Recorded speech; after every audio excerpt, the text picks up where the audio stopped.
നമസ്കാരം. മെട്രോ മാറ്റിനിയിലേക്ക് സ്വാഗതം. കടുത്ത പ്രതിസന്ധിയിലൂടെയാണ് താരസംഘടന ഇപ്പോൾ കടന്നുപോകുന്നത്.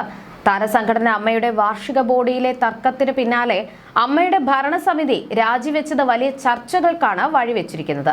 ഹേമ കമ്മിറ്റി റിപ്പോർട്ട് പുറത്തുവന്ന സമയത്ത് ഇതേ പ്രതിസന്ധി ഘട്ടത്തിലായിരുന്നു അമ്മ.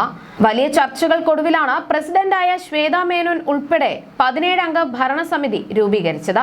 ആ സമയം വലിയ പ്രതീക്ഷയിലായിരുന്നു. പക്ഷേ അൻസിബയുടെ പരാതിയോടെ കാര്യങ്ങൾ മറ്റൊരു വഴിക്കായി. അവസാനം ശ്വേതാ മേനോൻ ഉൾപ്പെടെ 17 അംഗങ്ങളും ഒന്നിച്ച് രാജിവെച്ചൊഴിഞ്ഞു. അതോടെ പ്രശ്നങ്ങൾ രൂക്ഷമായി. രമേശ് പിഷാരടിയുടെ നേതൃത്വത്തിൽ അഡ്ഹോക് കമ്മിറ്റിക്ക് രൂപം കൊടുക്കുകയായിരുന്നു പിന്നീട്. ഇനി ഈ സംഘടനയിൽ തുടരുന്നില്ല എന്നും അംഗത്വം തന്നെ റദ്ദാക്കുകയാണെന്നുമായിരുന്നു ശ്വേതാ മേനോൻ പറഞ്ഞത്. അൻസിബയുടെ ഒരൊറ്റ ചോദ്യത്തിലാണ് എല്ലാം നടന്നതെന്നായിരുന്നു യോഗത്തിൽ പങ്കെടുത്ത താരങ്ങൾ പറഞ്ഞത്. ചെയ്യേണ്ട ഉത്തരവാദിത്തം കൃത്യമായിട്ട് ചെയ്യണമല്ലോ. റിപ്പോർട്ട് കൃത്യമായി വന്നില്ല, കണക്കും കൃത്യമായിരുന്നില്ല. കണക്കും റിപ്പോർട്ടും അംഗീകരിക്കുക, ഇത് രണ്ടും നടന്നില്ല എങ്കിൽ ഭരണവീഴ്ചയായി വിലയിരുത്തപ്പെടും.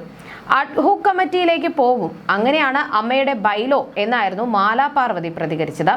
ഭരണസമിതിയുടെ സാമ്പത്തിക അപാകതകളും വീഴ്ചകളും 20 മിനിറ്റോളം നീണ്ട പ്രസംഗത്തിലൂടെ അൻസിബ തെളിവ് സഹിതം തുറന്നുകാട്ടിയതോടെ മറുപടി നൽകാനാകാതെ ശ്വേതാ മേനോന്റെ നേതൃത്വത്തിലുള്ള ഭരണസമിതി ഒടുവിൽ കൂട്ടരാജി പ്രഖ്യാപിക്കുകയായിരുന്നു എന്ന് മാലാ പാർവതി തന്നെ പറഞ്ഞു.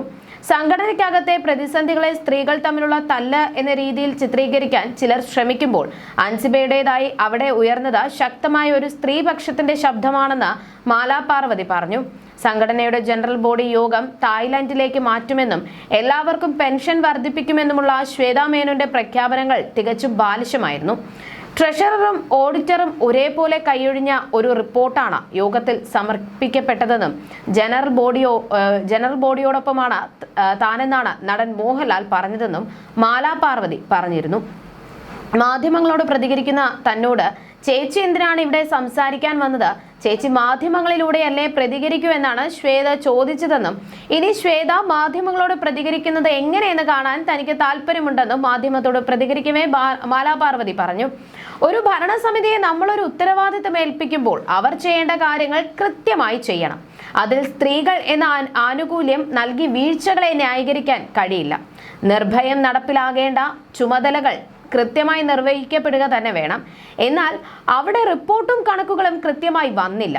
അമ്മയുടെ ബൈലോ പ്രകാരം വരവ് ചെലവ് കണക്കുകളും പ്രവർത്തന റിപ്പോർട്ടും അംഗീകരിക്കപ്പെടേണ്ടതുണ്ട്. ഇത് രണ്ടും നടക്കാതെ വരുമ്പോൾ സ്വാഭാവികമായും കാര്യങ്ങൾ അഡ്ഹോക് കമ്മിറ്റിയിലേക്ക് നീങ്ങും. കാരണം അതൊരു ഭരണ വീഴ്ചയായിട്ടാണ് വിലയിരുത്തപ്പെടുക. ഭരണപരിചയമില്ലായ്മ കൊണ്ട് സംഭവിച്ചതാണെന്നും അവർക്ക് തിരുത്താൻ കുറച്ചുകൂടി സമയം നൽകണമെന്നും KB ഗണേഷ് കുമാർ ഉൾപ്പെടെയുള്ളവർ വാദിച്ചിരുന്നു. എന്താണ് ചെയ്യേണ്ടത് എന്നറിയാതെ സംഘടനയിലെ ഭൂരിഭാഗം അംഗങ്ങളും നിശബ്ദരായി ആലോചിച്ചിരുന്ന നിമിഷങ്ങളായിരുന്നു അത്. ശ്വേത ആവശ്യപ്പെട്ടതുപോലെ ഒരു 45 ദിവസത്തെ സമയം കൂടി നൽകണമെന്ന് ഗണേഷ് കുമാർ ശക്തമായി നിർദ്ദേശിച്ചു. ഭരണാംഗങ്ങൾ ഒന്നടങ്കം എന്തു വേണമെന്നറിയാത്ത ഒരു ആശയക്കുഴപ്പത്തിൽ നിൽക്കുമ്പോഴാണ് അൻസിബ സംസാരിക്കാൻ എഴുന്നേറ്റത്. റിപ്പോർട്ടിലെ വൈരുദ്ധ്യങ്ങൾക്കൊപ്പം കൃത്യമായ തെളിവുകൾ നിരത്തിയാണ് അൻസിബ ഓരോ കാര്യങ്ങളും വ്യക്തമാക്കിയത്. സ്വജനപക്ഷപാതവും പണം ദൂർത്തടിച്ചതും ഉൾപ്പെടെ വളരെ സമഗ്രമായ ചോദ്യങ്ങളാണ് ആ കുട്ടി ഉന്നയിച്ചത്. വെറുമൊരു കണക്ക് കാണിക്കൽ മാത്രമല്ല, എക്സിക്യൂട്ടീവ് കമ്മിറ്റിയുടെ അനുമതിയില്ലാതെ നടത്തിയ അനാവശ്യ ചെലവുകളും ആ കുട്ടി വിരൽ ചൂണ്ടി. അൻസിബ ഉയർത്തിയ ഒരൊറ്റ ചോദ്യത്തിന് പോലും കൃത്യമായ മറുപടി നൽകാൻ ശ്വേതയ്ക്ക് കഴിഞ്ഞില്ല.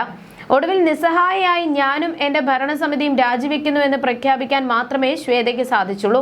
ഭരണ പരിചയക്കുറവാണ്, അവർക്ക് സമയം കൊടുക്കണമെന്ന് എല്ലാവരും പറഞ്ഞിരുന്നു. 45 ദിവസം വേണമെന്ന് ശ്വേത പറഞ്ഞിരുന്നു. അതിനിടയിലാണ് അൻസിബ തെളിവ് സഹിതമായി കാര്യങ്ങൾ പറഞ്ഞത്.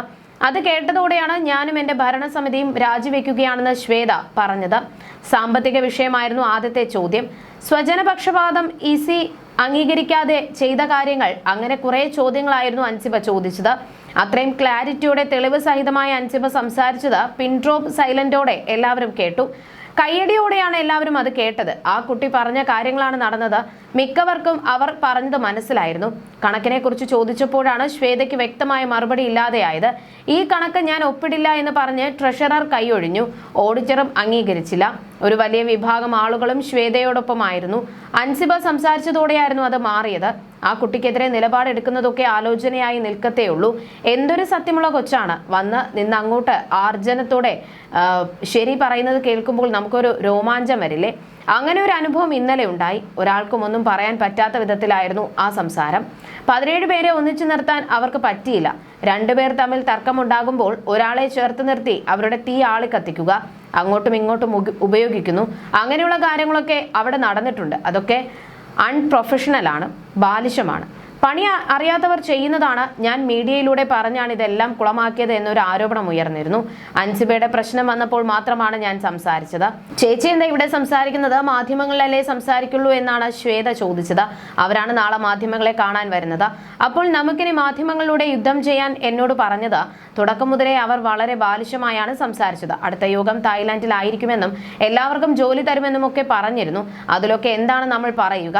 അത്രയും ഗൗരവത്തോടെ സംസാരിക്കേണ്ട കാര്യമായിരുന്നിട്ടും ഇതാണ് പറയുന്നത് എന്നുമായിരുന്നു മാല പാർവതി പറഞ്ഞത്. അതേസമയം ഭരണസമിതിയുടെ കൂട്ടരാജിക്ക് പിന്നാലെ ശ്വേതാ മേനോനെതിരെ കടുത്ത വിമർശനങ്ങളുമായി മുൻ ജോയിന്റ് സെക്രട്ടറി ബാബുരാജ് രംഗത്തെത്തിയിരുന്നു. ഇത്രയും കാലം ലേഡീസ് കാർഡ് ഇറക്കി കളിച്ച ഭരണസമിതിയുടെ കപട നാടകമാണ് ജനറൽ ബോഡിയിൽ പൊളിഞ്ഞതെന്ന് ബാബുരാജ് ആരോപിച്ചു. സംഘടനയിലെ ഭിന്നതകളും വനിതാ നേതാക്കളുടെ ഭാഗത്തു നിന്നുണ്ടായ ഉപദ്രവങ്ങളും നടി അൻസിബ ഹസൻ യോഗത്തിൽ തുറന്നു പറഞ്ഞപ്പോൾ എല്ലാവരുടെയും കണ്ണു നിറഞ്ഞുവെന്നും ബാബുരാജ് മാധ്യമങ്ങളോട് വ്യക്തമാക്കി. പ്രസിഡന്റായിരുന്ന ശ്വേതാ മേനോനും വൈസ് പ്രസിഡന്റ് ലക്ഷ്മിപ്രിയയും പ്രാഥമിക അംഗത്വം വരെ രാജിവെച്ച് മുൻ കമ്മിറ്റിക്കെതിരെ ആരോപണങ്ങൾ ഉന്നയിച്ച പശ്ചാത്തലത്തിലാണ് ബാബുരാജ് ഇതിന് മറുപടിയായി രംഗത്തെത്തിയത്. ഒരു ജനറൽ ബോഡി വിളിക്കണമെങ്കിൽ പാലിക്കേണ്ട ഏറ്റവും കുറഞ്ഞ നിയമപരമായ ആവശ്യമായ 21 ദിവസത്തെ മുൻകൂർ നോട്ടീസ് പോലും ഇത്തവണ നൽകിയിട്ടില്ല എന്ന് ബാബുരാജ് ചൂണ്ടിക്കാട്ടി. വാർഷിക റിപ്പോർട്ട് പോലും കൃത്യമായി നൽകാൻ പറ്റാത്ത ഒരു കമ്മിറ്റിയാണിതെന്നും ട്രഷറർ പോലും ഇതിന്റെ ഉത്തരവാദിത്വം ഏറ്റെടുക്കാൻ തയ്യാറായില്ല എന്നും അദ്ദേഹം ആരോപിച്ചു.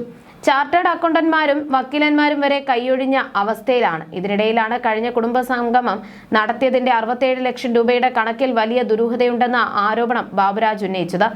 ഈ തുകയുടെ കണക്കുകൾ ഇതുവരെ ലഭ്യമായിട്ടില്ല എന്നും ചാർട്ടേഡ് അക്കൗണ്ടന്റ് അവർക്ക് അയച്ച മെയിൽ അബദ്ധത്തിൽ തനിക്ക് വന്നപ്പോഴാണ് ഈ ക്രമക്കേട് ബോധ്യപ്പെട്ടതെന്നും ബാബുരാജ് വെളിപ്പെടുത്തി. തന്റെ കമ്മിറ്റിയുടെ കാലത്തെ കണക്കുകളിൽ പ്രശ്നമുണ്ടെന്ന ശ്വേതയുടെ ആരോപണത്തെയും ബാബുരാജ് തള്ളി. താൻ അഡ്ഹോക് കമ്മിറ്റിയുടെ ഭാഗം മാത്രമായിരുന്നുവെന്നും തന്റെ കാലത്തെ കണക്കുകൾ കൃത്യമായി നൽകിയിട്ടുണ്ടെന്നും ബാബുരാജ് മാധ്യമങ്ങളോട് പറഞ്ഞു. സംഘടനയെ ഒരു തരത്തിലും തകർക്കാൻ ആർക്കും കഴിയില്ല എന്നായിരുന്നു മോഹൻലാൽ പറഞ്ഞത്. അമ്മയിൽ ആരുടെയും പക്ഷം ചേരില്ല എന്നും മോഹൻലാൽ വ്യക്തമാക്കിയിരുന്നു. താരങ്ങളായ മമ്മൂട്ടിയും സുരേഷ് ഗോപിയും യോഗത്തിൽ നിന്ന് വിട്ടുനിൽക്കുമ്പോൾ മോഹൻലാൽ മാത്രമാണ് മുൻനിര താരങ്ങളിലെ പ്രധാന സാന്നിധ്യമായി ജനറൽ യോഗത്തിൽ പങ്കെടുത്തത്. ശ്വേതാ മേനോന്റെ നേതൃത്വത്തിലുള്ള ഭരണസമിതി അമ്മയ്ക്ക് നാണക്കേടുണ്ടാക്കിയെന്നാണ് കൂട്ടരാജിയിൽ പ്രതികരിച്ച് നടൻ ജഗദീഷ് പറഞ്ഞത്. പ്രസിഡന്റിന്റേത് വൈകാരിക പ്രകടനം മാത്രമാണെന്നും പൊതുസമൂഹത്തിനിടയിൽ അമ്മയെക്കുറിച്ച് മോശമായ ധാരണ ഉണ്ടായിയെന്നും ജഗദീഷ് പറഞ്ഞു. ഒരു മുഖ്യധാരാ മാധ്യമത്തോടായിരുന്നു ജഗദീഷിന്റെ പ്രതികരണം. പണ്ടത്തതുപോലെ നേതൃത്വം പറയുന്നത് അനുസരിച്ച് മിണ്ടാതിരിക്കുന്നവരല്ല അമ്മയിലെ അംഗങ്ങളെന്നും ചോദിക്കേണ്ടത് ചോദിക്കുമെന്നും തിരുത്തേണ്ടത് തിരുത്തിക്കുമെന്നും ജഗദീഷ് പറഞ്ഞു. ശ്വേതയുടെ നേതൃത്വത്തിലുള്ള ഭരണസമിതി സംഘടനയ്ക്കാകെ നാണക്കേടുണ്ടാക്കിയെന്നും ജഗദീഷ് വിമർശിച്ചു. താനും അമ്മയുടെ ട്രഷറർ ആയിരുന്നുവെന്നും ട്രഷററെ അവധിയിൽ വിടുന്നത് കേൾവിയില്ലാത്ത നടപടിയാണെന്നും ജഗദീഷ് പറയുന്നു. കുറ്റാരോപിതർ സംഘടനയെ നയിക്കില്ല, ഭാവിയിലും അങ്ങനെ തന്നെയായിരിക്കും. രമേശ് പിഷാരടിയുടെ പേര് താൻ നിർദ്ദേശിച്ചപ്പോൾ നിറഞ്ഞ കയ്യടിയായിരുന്നുവെന്നും ജഗദീഷ് പറഞ്ഞു. You're watching me on metromatney.com. metromatney.com. Subscribe for more videos. Subscribe here for more videos. Subscribe now. Thank you.